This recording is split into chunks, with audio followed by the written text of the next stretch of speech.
Então, hoje, eu vou apresentar a doutora Carolina Pimentel, nutricionista com mestrado e doutorado pela Faculdade de Saúde Pública da Universidade de São Paulo, certificado em Medicina do Estilo de Vida pelo International Board of Lifestyle Medicine, especialista em nutrição clínica materno-infantil pelo Instituto da Criança, do Hospital das Clínicas, coordenadora do grupo de medicina culinária do PROMEV, do IPQ da FMUSP, professora em diversos cursos de pós-graduação em área de nutrição e medicina, autora do livro Alimentos Funcionais e Compostos Bioativos e Nutrição e Alimentação Vegetariana, Tendência e Estilo de Vida, pela editora Manoli, e diretora de ligação do CBMEV, diretora de saúde do Vitat.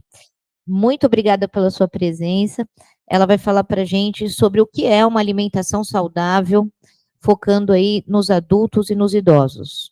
Muito obrigada.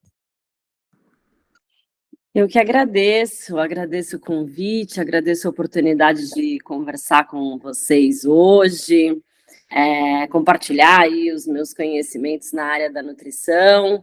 Eu acho que a ideia é, obviamente, né, quando a gente fala de alimentação saudável, é um tema que é inerente a qualquer profissional de saúde, né? Todos nós, em algum momento, precisamos orientar sobre uma alimentação saudável, isso acho que faz parte da assistência.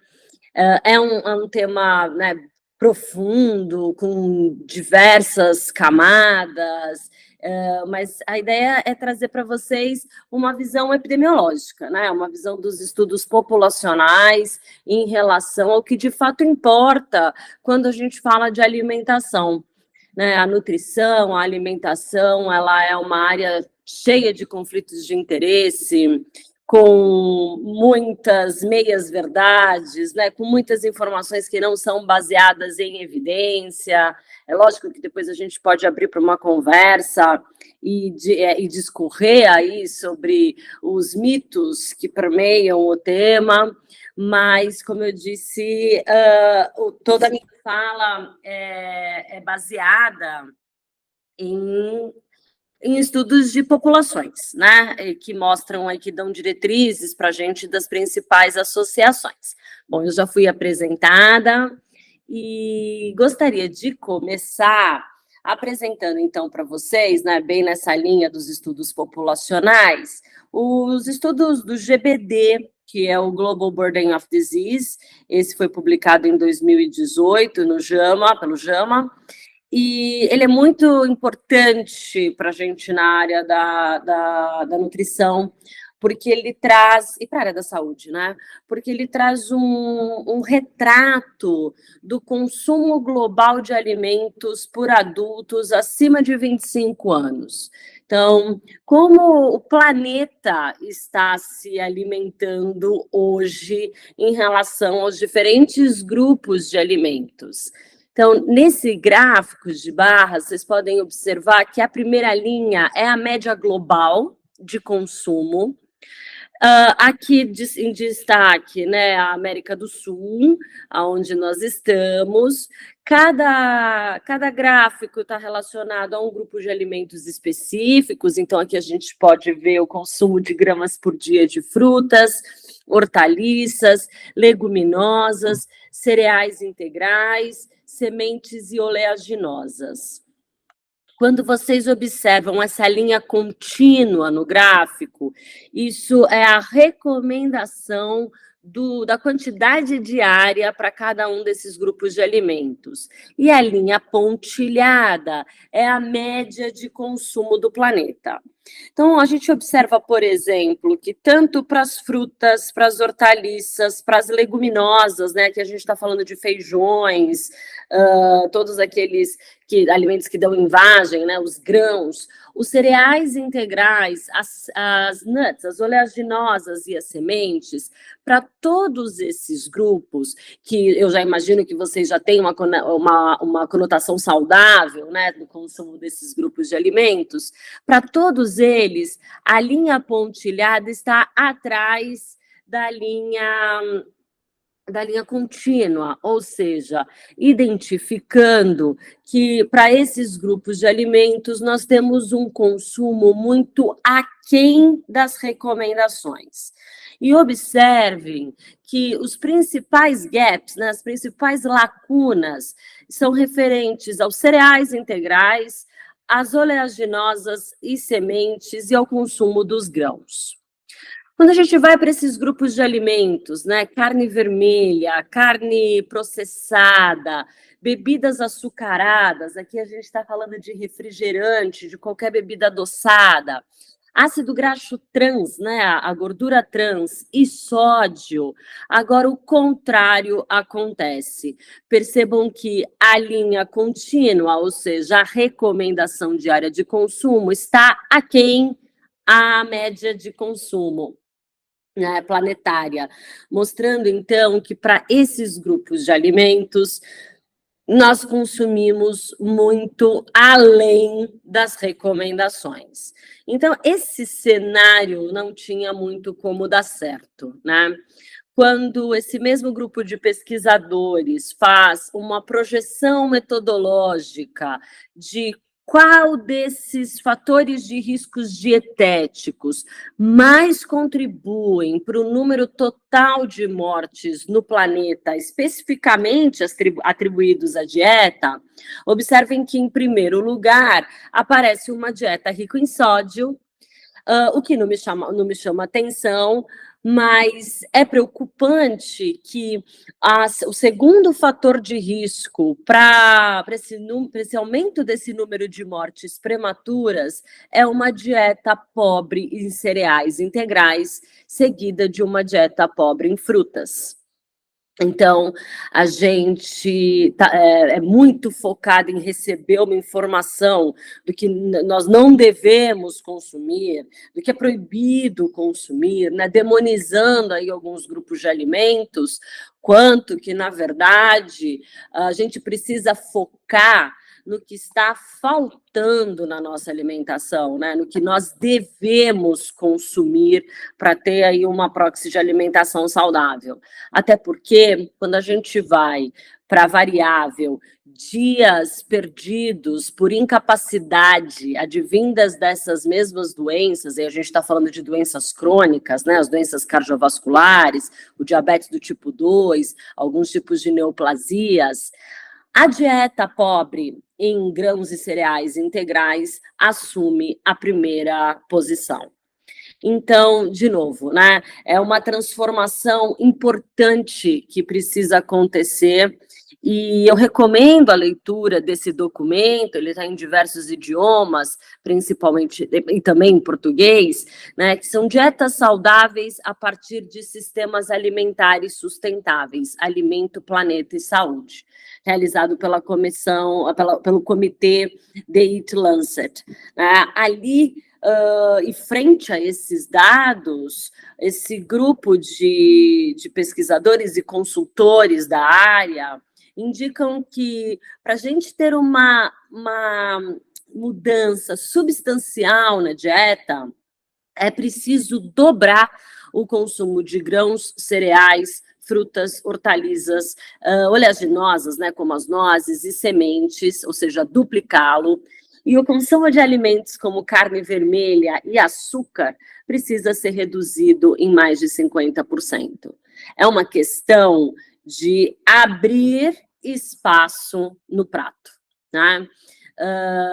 Ou seja, a gente precisa encher o nosso prato daquilo que, de fato, torna a nossa alimentação mais saudável, e, para isso, é preciso reduzir o consumo desses alimentos que estão muito além da nossa recomendação.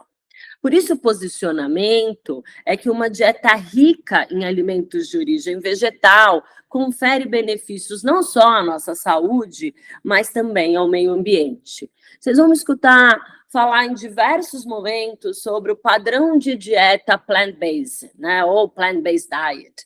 A gente não tem nenhuma tradução muito assertiva em relação a esse conceito, mas é uma dieta centrada em alimentos de origem vegetal. Também aqui na minha fala, eu vou me posicionar fortemente que não é sobre não consumir carne vermelha, mas sim sobre a orientação de aumentar o consumo de alimentos de origem vegetal. E essa é a cara de uma dieta planetária, né? Que eles também chamam de dieta flexitariana, que é essa dieta baseada em vegetais, né? Ela pode, opcionalmente, ou seja, quando isso é uma decisão do indivíduo, né? Incluir quantidades modestas de peixes, carnes e laticínios. Mas essa fotografia ela é importante para a gente entender o que é essa alimentação baseada em vegetais. Ela é uma alimentação baseada em cor, ela é uma alimentação baseada em variedade da dieta. E isso é importante. Quanto mais cor a gente tem no prato, maior a paleta, né, de compostos bioativos, de fitoquímicos, de nutrientes existentes aí, distribuídos, né, nesses diferentes grupos de alimentos, e é isso que é importante quando a gente fala de uma alimentação saudável. Para definir um pouco e conceituar, né, distanciar o termo aí de dietas baseadas em vegetais, do vegetarianismo ou do veganismo propriamente dito, então esse slide mostra a diferença do grande espectro que existe quando a gente fala de dietas plant-based. Ali a gente está abordando dietas do tipo vegana, lacto-vegetariana. Então, a dieta vegana, por exemplo, ela vai excluir qualquer tipo de alimentos de origem animal. Né? A gente está falando de leites, ovos, pescados, qualquer tipo de carne, independente da sua frequência. Né? Já a dieta lacto-vegetariana também exclui esses alimentos de origem animal, mas permite o consumo de leites e derivados. Os praticantes de uma dieta ovo-vegetariana vão excluir todos os de origem animal, mas permitem o consumo de ovo. A ovo-lacto-vegetariana, que é dentre as dietas vegetarianas a mais praticada, também permite o consumo tanto de ovos quanto de leites e derivados. A dieta adventista do sétimo dia, ela aparece aí muito por conta do compêndio científico, né? O que a gente tem hoje na literatura científica, em termos de dados mais robustos, estão muito relacionados à dieta dos adventistas do sétimo dia, que são ovo-lacto-vegetarianos, mas como prática, né, da própria religião, também excluem o consumo de álcool e tabaco. E por que esse tipo de dieta é tão estudada? Porque em Loma Linda, né, na Califórnia, existe uma universidade, a Universidade de Loma Linda, onde eles praticam as dietas, essa dieta adventista, eles são adventistas do sétimo dia, e a gente tem coortes aí que datam desde a década de 60, que têm acompanhado esses indivíduos. Então, em termos de perfil nutricional da dieta, limitações da dieta, associações com diferentes desfechos na saúde, a dieta, essa adventista do sétimo dia é uma das mais estudadas. Existe também a pesco-vegetariana, onde ali permite-se o consumo de pescados e frutos do mar. A semi-vegetariana, que vai permitir o consumo de carne pelo menos uma vez por uma vez por semana. Então, essa dieta semi-vegetariana é a que mais pode ir conceitualmente para essa plant-based diet, né? Ou seja, existe o limite do consumo de alimentos de origem animal, mas ele não é necessariamente excluído. Nessa dieta semi-vegetariana, a gente também pode incluir, por exemplo, a dieta DASH, que é a dieta para o manejo da hipertensão da Sociedade de Cardiologia Americana, e a dieta do Mediterrâneo. São exemplos de semi-vegetarianas, são exemplos de plant-based diet. e a dieta onívora, né, que não limita aí a frequência do consumo de alimentos de origem animal. Falando um pouco sobre a dieta mediterrânea e a dieta DASH, que assim como a dieta adventista, né, a dieta vegetariana adventista, tem um compêndio científico importante, né, em relação a esses estudos de coorte, isso permitiu aí avançar os estudos e as orientações tanto para a DASH quanto para a dieta do Mediterrâneo. O fato é que quando a ciência começa a definir dietas plant-based, né, dietas planetárias, flexitariana, como um padrão de alimentação saudável, muita confusão e interpretações equivocadas acontecem. Porque, de novo, o fato de excluir alimentos de origem animal, por si só, não torna uma dieta mais saudável. Pelo contrário, ela pode, inclusive, levar a inadequações importantes, como a carência de vitaminas, especialmente a vitamina B12. Então, o professor Frank Hu, que é da Universidade de Harvard, né, tem estudado sobre esses padrões de dietas plant-based em relação ao índice de saudabilidade da dieta. E essa análise é importante porque ela mostra a razão de risco, tanto para a doença cardiovascular quanto para o diabetes do tipo 2, e compara o que é um padrão de dieta saudável, aí representado pela linha amarela, com dietas plant-based que não são saudáveis, ou seja, simplesmente excluem o consumo dos alimentos de origem animal, mas não necessariamente aumentam o consumo de hortaliças e frutas, né? Aquela é uma dieta baseada basicamente em fontes de carboidrato. E compara também com aquelas dietas que sim têm um índice, que são consideradas dietas plant-based saudáveis, né? E aí o próprio gráfico mostra, né, as próprias curvas mostram que as dietas plant-based diet, elas, quando saudáveis, ou seja, quando tem na sua composição, né, a maioria desses grupos de alimentos de origem vegetal na sua forma mais variada possível, é a que mais se assemelha a um padrão de alimentação saudável e que também é responsável, né, também é associada aí pela diminuição do risco tanto para as doenças cardiovasculares quanto para o diabetes do tipo 2.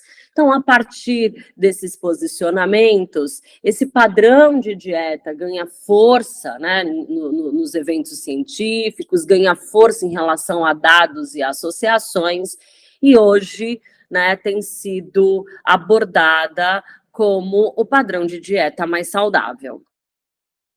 Eu fiz um levantamento, né, até por conta da minha própria tese de doutorado, eu estudei no doutorado as dietas vegetarianas, vou trazer um pouco desses dados para vocês, mas outro fator que contribui muito, né, para a gente indicar esse padrão de dieta está relacionado ao controle de peso mais efetivo ao longo da vida. Então, à medida que se aumenta proporcionalmente o consumo desses alimentos de origem vegetal em detrimento aos de origem animal, existe um balanço energético menor, com controle calórico melhor. Né? E por isso, esses tipos de dieta também estão associadas a um balanço energético negativo e, consequentemente, a um melhor controle e manutenção de peso. Aqui são dados da minha tese de doutorado, né, onde eu também associei a dieta vegetariana com o estado nutricional, numa amostra aqui da cidade de São Paulo, e também encontrei que esses indivíduos que praticam dietas vegetarianas, eles têm um melhor estado nutricional. Eles têm menores índices de massa corpórea, de circunferência de cintura, e especificamente nessa amostra, a gente também encontrou maiores níveis da HDL colesterol. Eu ainda fiz uma análise molecular a partir de concentrações de BDNF plasmáticas no plasma, com uma relação ao risco cardiovascular. E, embora não significante, a gente também encontrou médias diferentes entre vegetarianos e onívoros. Ou seja, tudo isso é para corroborar, né, o porquê a gente foca hoje as orientações de alimentação saudável numa abordagem, né, mais simpática, vamos colocar assim, mais empática, né, e inclusiva. Então, hoje, quando se orienta sobre alimentação saudável, essas orientações, no primeiro momento, elas são sempre sobre incluir esses alimentos de origem vegetal. Porque quando a gente compara, né, aqueles que comem carne regularmente com aqueles que consomem uma baixa quantidade de carne, que é especificamente carne vermelha, as dietas tendem a ter um maior teor de proteína vegetal, como soja, feijões, as nozes e sementes. Outros alimentos também são incluídos, e os grãos refinados, as frituras, o álcool e as bebidas adoçadas acabam perdendo esse protagonismo junto com a carne. Então, isso são estudos transversais, né? É uma associação, mas que mostram uma tendência positiva quando o consumo de carne vermelha ele fica ali, ele é limitado a uma porção por semana, por exemplo. A gente, claro, não negligencia as outras fontes proteicas, vou conversar um pouco sobre isso também com vocês, mas é muito sobre o padrão da dieta, né? Acho que esse é um ponto importante. Quando a gente aborda nutrição e alimentação, nunca é sobre um alimento ou um nutriente individual, né? É sempre sobre um padrão de dieta, né? Até porque nenhum alimento por si só, ou nenhum grupo, nenhum nutriente por si só é responsável por curar, tratar, prevenir qualquer tipo de doença, né? Nenhum vinagre de maçã vai ser capaz de mitigar a epidemia da obesidade e das doenças crônicas, né? A gente precisa recomendar padrões de dieta saudável. Trouxe o último posicionamento, desculpa, do tratamento nutricional do sobrepeso e da obesidade, publicado, né, pelo Departamento de Nutrição da ABESO, e eles posicionam, por exemplo, a dieta do Mediterrâneo, de novo, né, a dieta do Mediterrâneo é um exemplo de plant-based diet, como uma recomendação e um nível de evidência A para o tratamento, né, do excesso de peso e da obesidade. Até porque esse padrão de dieta tem uma atividade antioxidante, anti-inflamatória importante. Esse padrão de dieta do Mediterrâneo, ele tem uma atividade antioxidante por conta dessa maior proporção de alimentos de origem vegetal, também tem gorduras mais saudáveis e alto teor de fibra, e é isso que explica os benefícios metabólicos observados em indivíduos que praticam essa dieta com excesso de peso corporal. Então, aqui uma visão, né, muito global, né, muito do que a gente hoje pode abordar em termos de alimentação saudável. Mas o que diz o nosso guia alimentar? Como é que a gente pode aterrissar todas essas recomendações para o Brasil? E aí a gente tem o guia alimentar para a população brasileira, que, diferente dos outros guias, vai classificar os alimentos de acordo com o seu grau de processamento.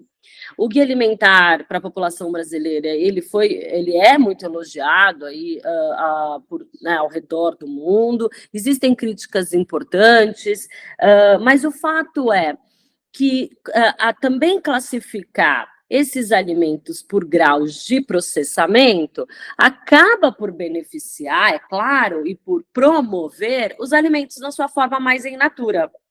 né? Então, aí os grupos são classificados, né, em alimentos in natura, que são aqueles que a gente encontra na sua forma natural ou minimamente processados. O que é um processo mínimo? É um beneficiamento de um grão, por exemplo, ou higienização de uma hortaliça, mas quando você compra esse alimento, você identifica ele já na sua forma natural. O alimento processado é aquele que pode sofrer tratamentos para conservação, mas a gente está falando de tratamentos mínimos em termos de lista de ingrediente. Então, é um alimento enlatado ou no vidro, uma conserva que a gente vai encontrar ali sal, açúcar, um ácido, mas ele não está longe do seu alimento de origem. Então, o alimento in natura, por exemplo, é uma espiga de milho, o alimento processado é o milho em conserva. E já o alimento ultraprocessado, ele tira a conotação de alimento, né? Ele é mais conceituado como uma formulação. A gente já não identifica praticamente o alimento de origem. É o caso, por exemplo, de salgadinhos de milho de pacote, né? Então, esse é exemplo de um ultraprocessamento. E também estão associados a uma lista de ingredientes longas, né? Por isso que a gente chama muito de formulação e não de alimento em si. Né? Então, aqui, de acordo com o Guia Alimentar para a População Brasileira, a gente tem essas 4 categorias. In natura, o minimamente processado, né? Como eu falei, incluem-se os legumes, as verduras, as frutas, arroz, castanhas, farinhas e leite. Os alimentos processados, que podem ter adição de sal, açúcar, óleo ou algum conservante. Então, e a gente está falando, por exemplo, de um ácido, um ácido cítrico, que é um conservante. São os pães, os queijos, alguns tipos de embutidos e enlatados. Os alimentos ultraprocessados, que eles são, por exemplo, os refrigerantes, os biscoitos recheados, salgadinho, ou aquele alimento congelado que é pronto para aquecer. Estou falando aqui de uma lasanha congelada, por exemplo, e não do milho congelado, né? Lembra sempre dessa associação, a gente precisa identificar o alimento de origem. E ainda tem uma outra categoria que se chama ingredientes culinários, que é aquele que a gente usa para preparar uma refeição, né? Estamos falando, então, dos óleos, gorduras, açúcar e sal. Então, aqui, de novo, né, algum desses exemplos. O peixe é um exemplo de um alimento in natura, o atum em lata é um exemplo de processado, agora o empanado de peixe, né, o famoso nuggets de peixe, já é um alimento ultraprocessado, assim como um suco em pó e os salgadinhos, por exemplo. Então, é também uma maneira importante de orientar para uma alimentação mais saudável. Até porque a gente já tem estudos mostrando, né, que o aumento desses ultraprocessados estão associados ao aumento do risco de doenças, né, principalmente as doenças crônicas não transmissíveis. Outra forma de orientar a alimentação saudável é por meio da pirâmide dos alimentos, que foi idealizada pela professora Sônia Tucunduva Felipe, aqui da Faculdade de Saúde Pública. A professora Sônia foi a minha orientadora. Aqui também é uma forma muito interessante e visual de orientação, porque separa aí os alimentos pelos seus próprios grupos e trabalha muito com tamanho de porção. O tamanho das porções é importante para a gente identificar essa distribuição dos grupos de alimentos e fazer e ter uma forma de controle calórico mais natural e intrínseca à própria alimentação. Tá? Então, aí, por exemplo, e todos eles vão nessa linha de promover muito mais os alimentos de origem vegetal. Observe que se a gente somar frutas e hortaliças, então frutas, legumes e verduras, são 6 porções diárias. Cereais, na sua forma integral de preferência, também. Então, como eu estava comentando, né, a pirâmide é uma forma visual importante, né? E aqui também ela aborda, por exemplo, as punks, né, que são as plantas comestíveis não convencionais, os temperos, a importância da ingestão de líquidos e da atividade física como base do estilo de vida, muito inspirada também na pirâmide da dieta do Mediterrâneo. Então, aqui eu estava comentando com vocês, né, que o guia alimentar, a pirâmide alimentar, a própria nutrição planetária, alimentação planetária, todas elas convergem, né, em beneficiar o aumento dos alimentos de origem vegetal. Com a vantagem de que a pirâmide traz, então, o tamanho da porção. Aqui é uma forma prática da gente orientar os pacientes em relação às quantidades, né? As quantidades, elas são importantes para o controle calórico quando o desfecho é diminuição do peso, né? Quando a gente quer mitigar o excesso de peso e obesidade. E aí a gente tem as próprias mãos, né, para usar como equivalentes de quantidade. E, então, uma forma prática aí de se utilizar no processo de educação e orientação nutricional. O prato, né, o prato saudável proposto pela Universidade de Harvard, ali pela Escola de Saúde Pública, também mostra essas proporções, né? Então, basicamente, metade do nosso prato tem que ser composto por hortaliças, né, e frutas. Então, as frutas, obviamente, têm aí uma proporção menor, porque elas entregam mais calorias, mas o fato é que metade do nosso prato é composto por alimentos desse grupo, e a outra metade, a gente ainda divide em 1/4 daqueles advindos de cereais e grãos integrais, e o outro como fonte proteica, né?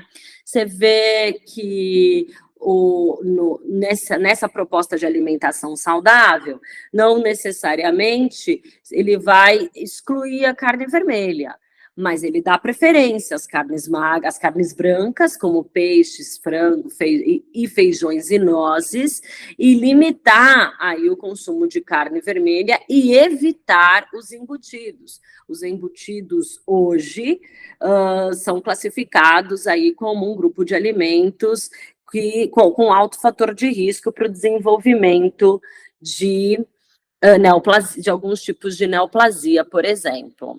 Aqui no Brasil, a gente tem um hábito cultural que deve ser encorajado, porque ele favorece esse equilíbrio do prato, que é o nosso arroz com feijão. A hora que a gente sempre inclui o feijão, essa proteína de origem animal, ela deve perder espaço no prato, tá? Então, e equilibra-se ainda mais a alimentação. Outra forma de orientação é por meio de densidade nutricional, né? Então, esse já é um conceito mais antigo, né? Ele vem ali antes, dali da década de 90, principalmente pelo Guia Alimentar americano, mas para alguns pacientes pode ser uma forma importante aí de tomada de consciência, né, para a mudança de comportamento.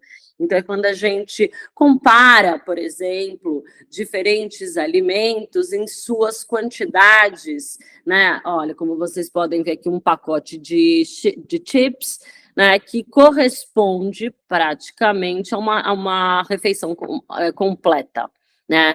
Então, também pode ser uma forma adequada de orientação nutricional.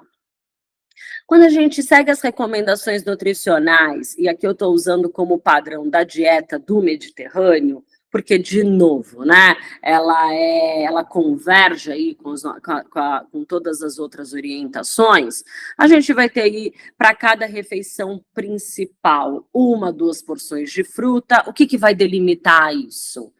o desfecho clínico que a gente quer encontrar, né? Então, eu preciso promover uma redução calórica ou um aumento de calorias. Então, é ali que a gente trabalha nesses limites mínimos e máximos.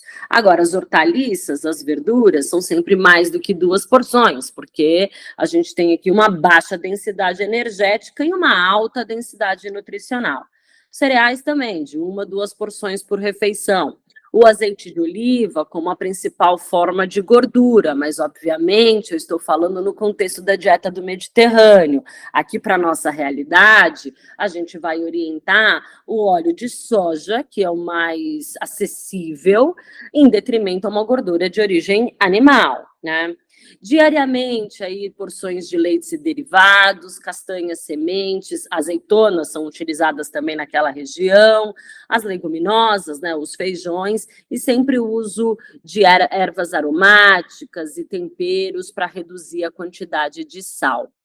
Durante a semana, existe aí o limite de porções para tubérculos, carnes brancas, peixes, carnes vermelhas, carnes processadas, ovos e doces.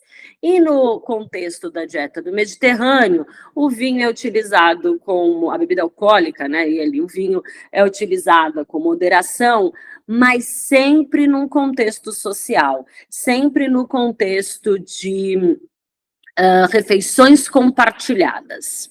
Como eu disse, não faz muito sentido a gente promover a dieta mediterrânea as is, aqui na nossa realidade. Então, existem estudos, esse inclusive foi proporcionado pela Unesco, né, para entender como eu posso ter uma dieta planeterrânea. Como a gente pode se utilizar dos ensinamentos da dieta do Mediterrâneo, mas com alimentos regionais. Aqui no Brasil, por exemplo, os pesquisadores do HCOR fizeram esse depara, né, da dieta do Mediterrâneo para a dieta brasileira, e usando até as cores da nossa bandeira para entender quais são aqueles alimentos de livre quantidade ou de maior quantidade, aí de novo representado pelas hortaliças e frutas, o amarelo, né, onde tem uma moderação, que são as principais fontes de carboidrato, e os azuis que precisam estar em quantidades limitadas, e de novo, né, limitando aí o consumo de carnes vermelhas e proteína animal. Então, a exemplo, né, o salmão e atum são substituídos por sardinha, o azeite extra virgem por óleo de soja, as nozes por castanhas do Pará, né, o queijo branco no lugar do queijo amarelo. Então, são adaptações que a gente deve fazer com alimentos regionais, né? A gente tem essa publicação muito bonita, né? Eu sei que bonita não é um adjetivo para publicações, mas os alimentos regionais brasileiros, eles são super importantes para a gente também orientar sobre a diversidade dos alimentos em diferentes regiões do Brasil, e não só isso, né? Não só trabalhar com a localidade desses alimentos, porque isso é uma das ações mais sustentáveis que a gente pode fazer em termos de alimentação, mas também nos apropriar da sazonalidade, né? Porque ali a gente tem frutas e verduras mais acessíveis e, inclusive, com um melhor valor nutricional. Bom, mas eu sei que a grande questão, né, é sempre sobre uma intervenção dietética. Não, tá bom. Então, a gente entende que a alimentação saudável é essa alimentação rica em alimentos de origem vegetal, mas qual tipo de dieta pode ser mais efetiva, né, nesse controle de peso? E pensando que a gente tem aí diferentes tipos de dieta, vamos falar da moda, né? Então, tem a low fat, tem a low carb, tem a dieta Atkins, são infindáveis os tipos de dieta. Eu adianto para vocês que se alguma delas funcionassem, a gente não teria todo mês uma dieta nova. O fato é que todas elas funcionam e não funcionam. Porque a partir do momento que a gente promove, seja lá pela dieta que for, pela dieta da lua, né? A partir do momento que a gente promove uma redução do valor calórico, existe a perda de peso. A dieta low carb, por exemplo, ela é uma das dietas mais eficientes em termos de tempo e perda de peso, né? Assim, os indivíduos que adotam esse tipo de dieta perdem peso de uma maneira rápida. A grande questão é a manutenção. Então, a gente pode observar por esse gráfico que todas elas têm uma redução na mudança de peso nos primeiros 2 anos, mas esse reganho acontece nos próximos meses e muitas vezes ele é superior ao peso inicial. E isso é tudo menos saudável. Posso perguntar? Pode, estou discutindo. Eu queria perguntar da questão do jejum intermitente. Eu tenho uma tela para abordar esse tema também. O jejum intermitente, ele é nessa mesma linha, né? Ele funciona muito bem para alguns tipos de pessoa, para alguns pacientes, principalmente aí nesse início do tratamento, mas o reganho do peso também acontece. Então, o jejum intermitente, ele deve ser muito bem acompanhado, porque, de novo, tem pessoas que se adaptam muito bem, tem outras pessoas que, inclusive, podem desenvolver compulsão alimentar, né? Então, ele é uma estratégia que deve ser acompanhada e entender essa adaptação a longo prazo. Qual é o grande porém aí do jejum intermitente? A gente trabalha com uma janela de consumo de alimentos. Então, não necessariamente a gente educa esse paciente a fazer boas escolhas. A gente está educando ele a comer uma quantidade de alimentos numa janela reduzida. E isso provoca o déficit calórico. Então, por isso que ela tem eficiência. Mas ela tem que ser acompanhada e sempre trabalhada, né, com educação nutricional. Bom, então a gente estava falando aí sobre os diferentes tipos de estratégias de dieta, né?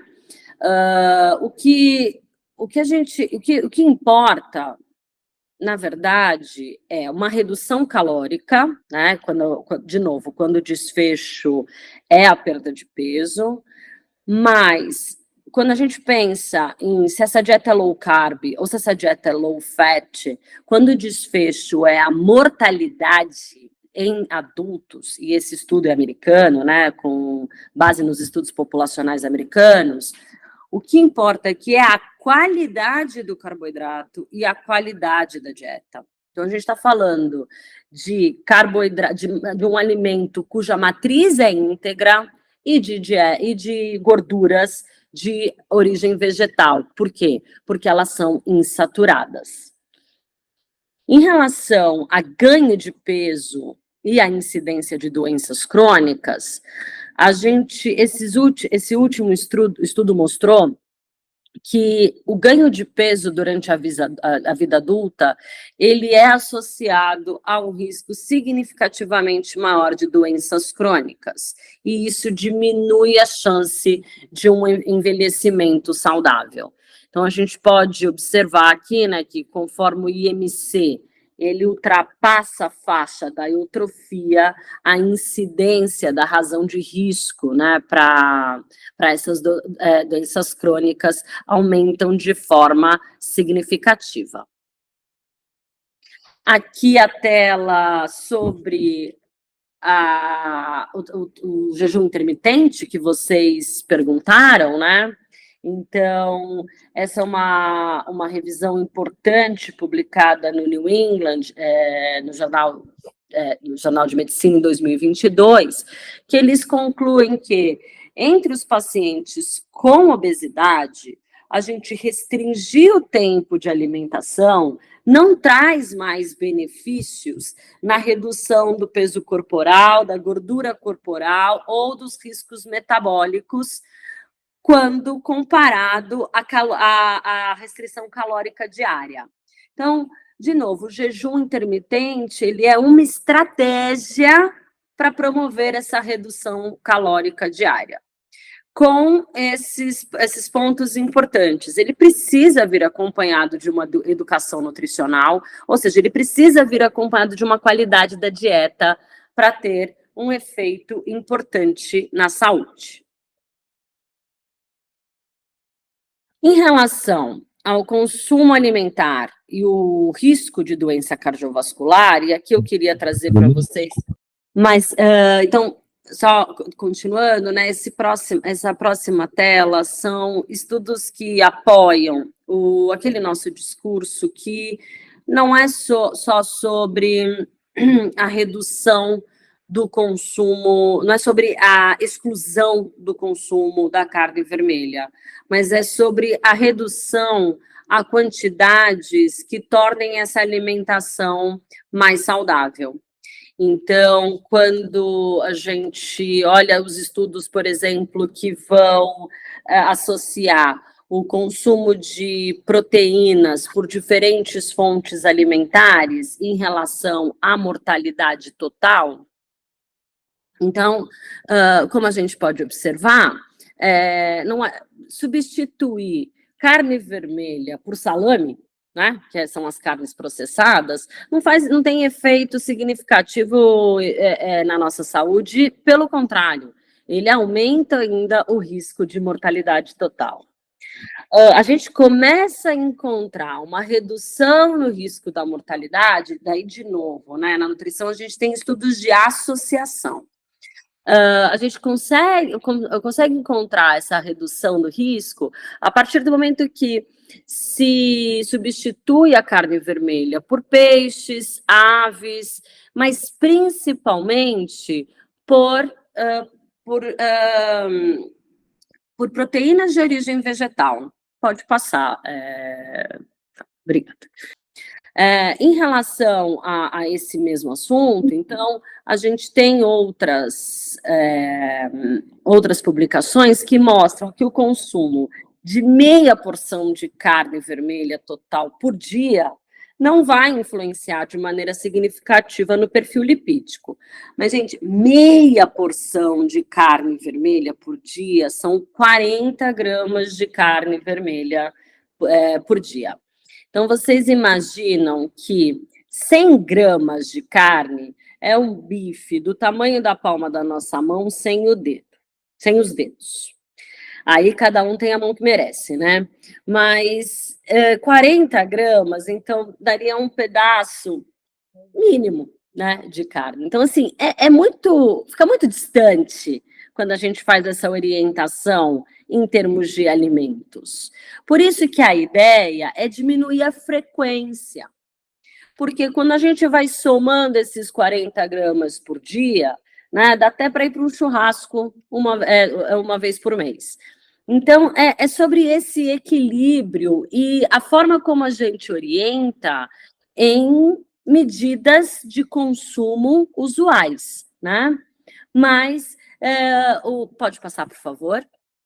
As meta-análises que a gente tem hoje, elas falham em comprovar que é sobre a exclusão total da carne. Pode passar? Por isso que é sempre sobre incluir esses outros alimentos e tirar o protagonismo da carne vermelha para que a gente possa ter uma alimentação mais variada. Pode passar. E essa publicação na Circulation, que já é de 2010, né?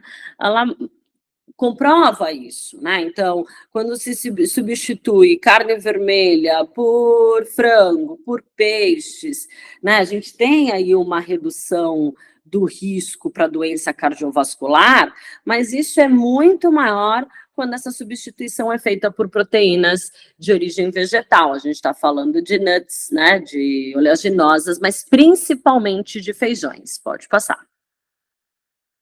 O mesmo acontece no caso do diabetes, quando essa associação é feita para o diabetes do tipo 2. Então, a gente tem ali aquele target, né, de uma porção por dia em torno de 40 gramas, que, né, de novo, a gente precisa traduzir isso numa medida usual da alimentação. Pode passar. Então, por que proteína vegetal?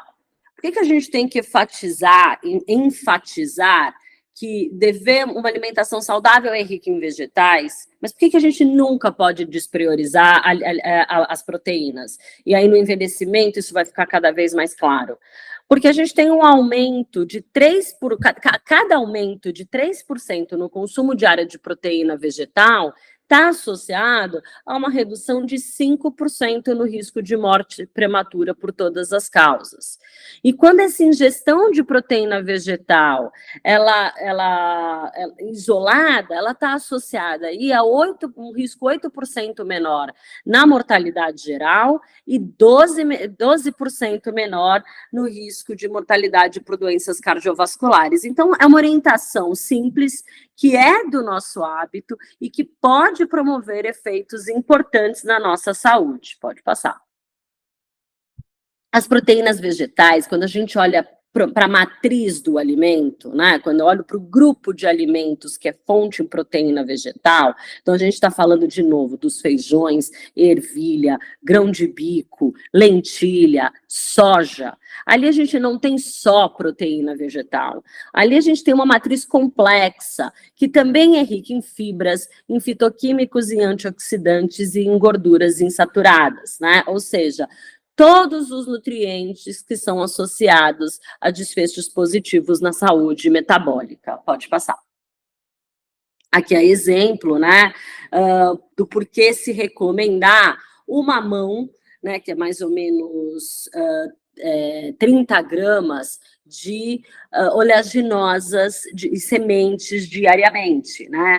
Então, essa porção de nuts por dia também associado aí a desfechos positivos na saúde cardiovascular. Pode passar.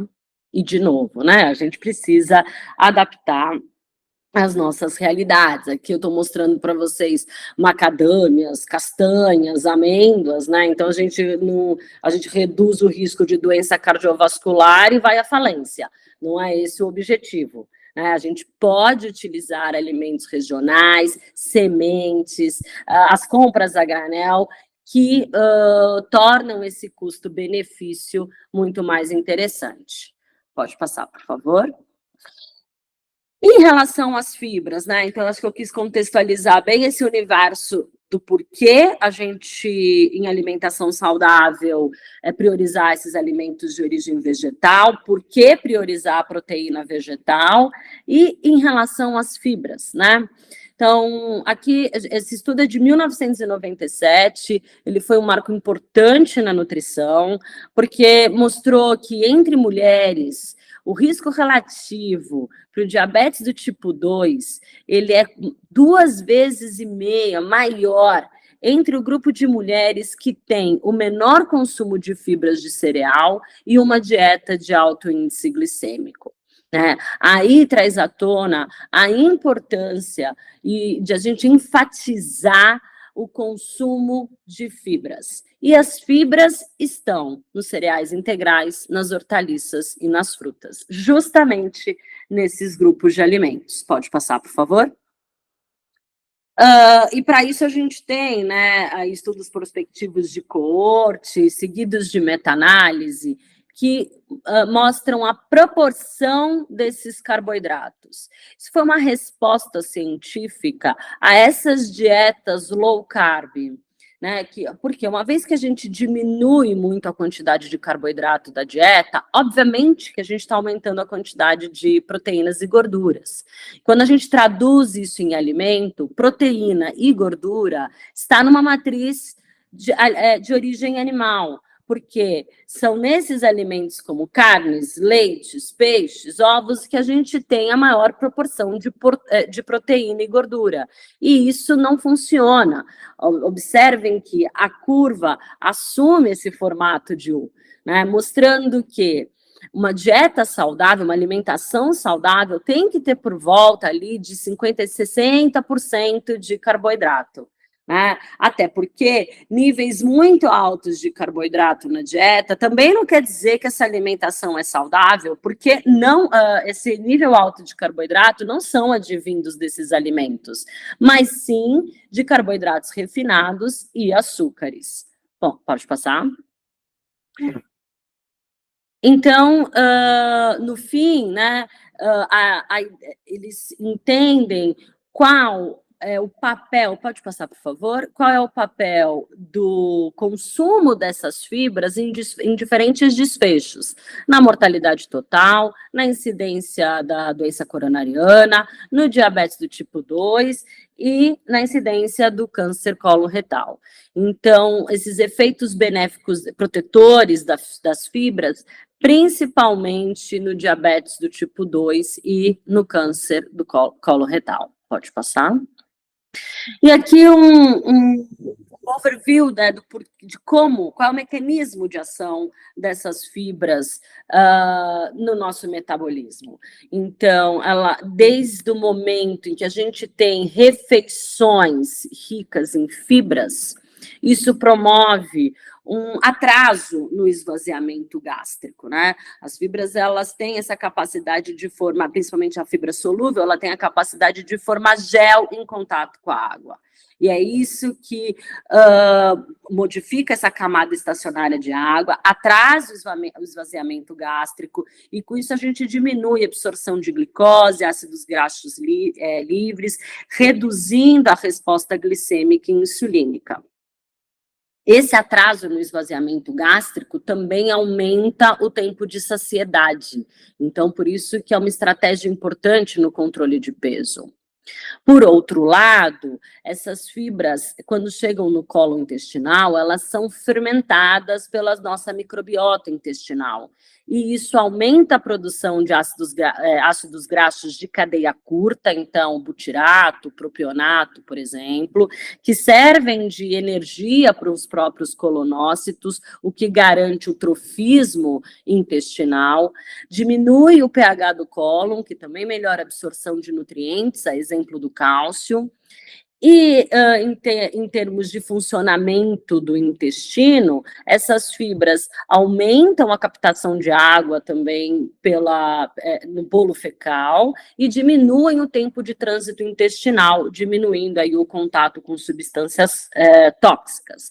Além de ter um efeito metabólico importante, principalmente quando esse ácido graxo de cadeia curta produzido é o butirato, a exemplo do consumo de aveia, né, que é capaz de diminuir o colesterol plasmático a partir do aumento da excreção de ácidos biliares. Pode passar. Mas quando a gente precisa consumir de fibras? A Organização Mundial de Saúde traz 25 gramas, a gente entende que de 25 a 29 gramas de fibra por dia tem benefícios adicionais, mas a média de consumo do planeta não chega em 20 gramas por dia. Pode passar. Por quê? Porque a gente está há muito tempo exposto a este tipo de dieta, né? Então, a gente retira toda a fibra do grão e processa numa farinha refinada. Né? Então, todo germe e farelo, que são aqueles que contribuem para a ingestão de fibras, eles estão há décadas sendo retirados da nossa dieta. E é esse discurso que a gente precisa levar. Próximo.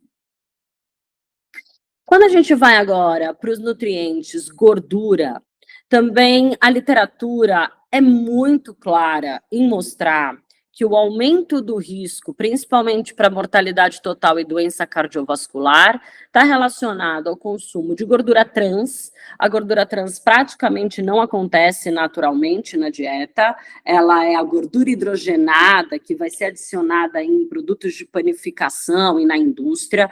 Hoje a gente tem até regulatório, né, para que haja a cessação dessa inclusão de gordura hidrogenada nos alimentos, porque o aumento do risco é significativo, assim como o da gordura saturada. E quais são as gorduras que nos protegem? A monoinsaturada e a poliinsaturada, numa redução estimada na mortalidade total entre 27% e 13%. É óbvio que a matriz alimentar de monoinsaturada e poliinsaturada estão nos alimentos de origem vegetal. Existem duas exceções. O peixe, que é fonte de gordura insaturada, ômega 3, e o óleo de coco, que é fonte de gordura saturada. Pode passar? Então, aqui essa é uma tela que eu gosto de mostrar, porque o óleo de coco, né, não sei o que aconteceu, que ele ganhou aí a mídia, principalmente, né, mas o óleo de coco é muito bom para a gente passar no cabelo. Para comer, ele tem mais gordura saturada, melhor, ele tem quase o dobro de gordura saturada do que a picanha bovina. Então, a gente precisa entender a composição dos alimentos para também fazer recomendações sérias. Pode passar, por favor? Em comparação com os alimentos de origem vegetal, como eu disse, que são muito mais ricos em gorduras insaturadas. Então, aí a gente tem o azeite de oliva e o abacate como exemplo. Pode passar? E aí a gente está, né, degladiando com loucos, porque o que a mídia hoje tem passado é essa gordura sem medo, a redenção da gordura, gordura sem neura. O problema não é a quantidade total de gordura. O problema é o tipo de gordura. Então, por isso, as escolhas alimentares precisam ser baseadas em óleos e alimentos de origem vegetal, em castanhas, que são fontes de gordura insaturadas. Pode passar? E a gente acaba com essa confusão, né, de informações, não combatendo aquilo que a gente precisa combater, que é esse cenário brasileiro. Só 1 a cada 3 adultos consome as quantidades adequadas de frutas e hortaliças nos 5 dias da semana. Pode passar? E isso nos traz esse cenário de inadequação, não só do consumo de fibras, essa publicação é desse ano, né, do Dr. Mauro Fisber, não só no consumo de fibras totais, mas também em vitamina E, em vitaminas do complexo B, né, e em vitamina A. E a vitamina D, né, estamos todos inadequados, mas é muito por conta do estilo de vida, né, a gente não se expõe ao sol mais de maneira adequada. Pode passar? Então, a ideia é essa, né? A ideia é que a gente possa promover esses tipos de dietas centradas em vegetais, em detrimento às dietas essa dieta ocidental, que é baseada em açúcar e carnes processadas. Pode passar? Porque aqui a gente tem um exemplo disso, né? Metabolicamente, esses alimentos de origem vegetal e que contêm antioxidantes e fitoquímicos, elas têm fatores que influenciam desde a microbiota intestinal e justamente por meio do eixo cérebro-intestino, né? A gente tem aí efeitos que vão, inclusive, em funções cognitivas importantes. Então, ali desse lado verde, a gente está falando uma linha, mecanismos e ações anti-inflamatórias, advindas desses grupos de alimentos. Pode passar? Por isso que a mensagem mais simples é essa, né? Vamos promover cor na alimentação, né? Quanto mais a gente acessar diferentes cores, mais a gente acessa diferentes fitoquímicos e bioativos, mais a gente tem um perfil antioxidante importante na nossa dieta. Pode passar? E esses alimentos, quando a gente fala de fitoquímicos, de compostos bioativos, são os alimentos integrais in natura, porque ali eles têm essa complexa mistura de fitoquímicos que, por um efeito sinérgico, aumentam justamente esse potencial antioxidante e a prevenção das doenças. Pode passar? E o mecanismo de ação é justamente esse, né? Diminuir o estresse oxidativo. Então, a gente aumenta o consumo de antioxidantes, combatendo o estresse oxidativo, a peroxidação lipídica, o dano proteico e ao DNA. Pode passar? E com diferentes desfechos na saúde, né? Então, quanto mais bioativos, quanto mais antioxidantes essa dieta puder nos fornecer, diferentes desfechos clínicos em diferentes sistemas podem ser observados. Pode passar? E aí acho que resume muito, né, a minha fala até agora, né, que essas recomendações dietéticas atuais para aumentar a ingestão de frutas e hortaliças é uma mensagem sucinta, né? 5 porções por dia é consistente, é baseada em evidências disponíveis, é clara, né? Então a gente une o nosso esforço para uma mensagem clara e que de fato faz diferença. Pode passar? Até porque a gente tem um caso, né? Existe uma cidade chamada Carélia do Norte, podem ficar pasmos com esse nome, que é na Finlândia, mas aonde que o governo adotou essa única recomendação e conseguiu diminuir a taxa de mortalidade por doenças cardíacas na população masculina em 73% nessa cidade, em 65% na Finlândia, numa média geral para essa população. Por que isso? As pessoas precisam de uma mensagem firme e baseada em evidências sólidas. Pode passar.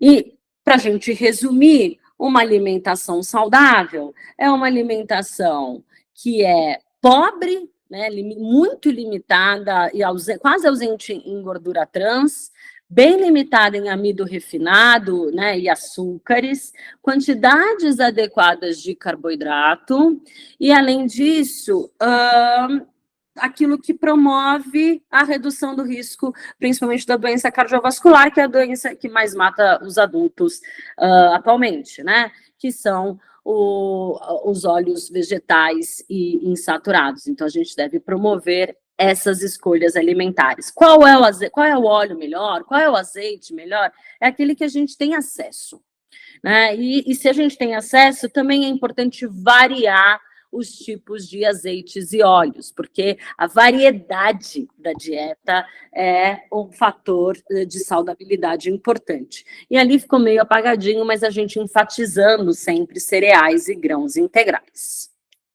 Pode passar? Aqui eu ia entrar já na parte de expectativa de vida e especificamente do envelhecimento, mas como a gente está chegando próximo do nosso horário e teve essas intercorrências, eu não sei se vocês querem que eu continue, eu posso continuar, ou a gente pode encontrar um novo horário para falar agora especificamente da parte do envelhecimento. Eu estou por vocês. Quanto tempo, Carol, para terminar? Olha, eu acho que em mais 20 minutos. Então acho que é melhor a gente marcar outro dia. Até nós estamos adorando, viu? É só porque todo mundo se programou aqui para 8h30 voltar ao trabalho. Eu imagino, peço desculpas se você puder. Claro, eu posso sim, numa internet decente, né? A gente está com essas intercorrências aqui, assim, eu não fiquei sem energia, mas provavelmente devem estar mexendo aqui na minha região, e por isso eu tive essas intercorrências, eu peço desculpas. Nossa, nós que agradecemos, porque é muito difícil, tanta informação de alta qualidade na área nutricional, né? e nós somos divulgadores, né, de tudo isso, diante de tanta fake news aí que existe, né? Exato. Eu posso aproveitar e fazer duas perguntinhas? Por favor. Uma é em relação às pessoas que não consomem carne, né? E a quantidade de proteína vegetal, né? Tem essa questão de que tem menor quantidade. Quanto de Leguminosas. leguminosas que a pessoa que não consome carne deve consumir por dia? Tá. A gente dobra a porção de leguminosas, então, vamos pensar em prato, né? Um quarto desse prato tem que ser de fontes advindas de proteína.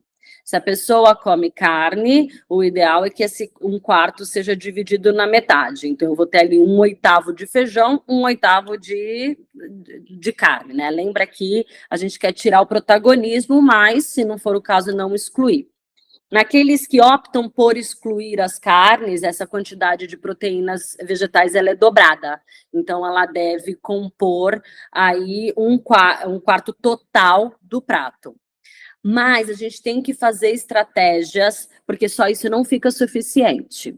Então, a gente tem que fazer estratégias, por exemplo, de ter lanches proteicos, então a gente usa muito pastinhas desses grãos, então, por exemplo, o hummus, né, que é o grão de bico com semente de gergelim, aquela pasta tahine, isso aumenta ainda mais o score proteico, então isso vai ser utilizado aí nos lanches intermediários também. A suplementação, no caso de idosos e no caso de praticantes de atividade física, ela é sempre bem-vinda para atingir essa quantidade proteica, né? Então, quando a gente for falar sobre idoso, eu vou mostrar que o que a gente mais precisa mitigar é a sarcopenia.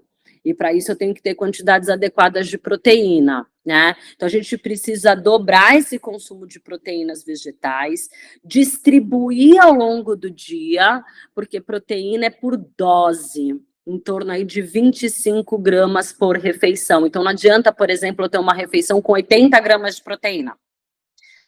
A recomendação são 25 porções distribuídas ao longo do dia até que a gente atinja esse valor total, né? Mas uma maneira simples é dobrar a quantidade de grãos. E a outra pergunta em relação ao leite, e a questão do cálcio, né? Sim. Então, a gente pedindo para o paciente tomar leite desnatado, né? Vocês orientam, como é que é a questão? Sim. Também, acho que assim, a primeira pergunta que a gente sempre faz é: você toma leite? Sim, mantemos leite. É a principal fonte de cálcio. É o cálcio mais biodisponível, né? Obviamente que a gente pode.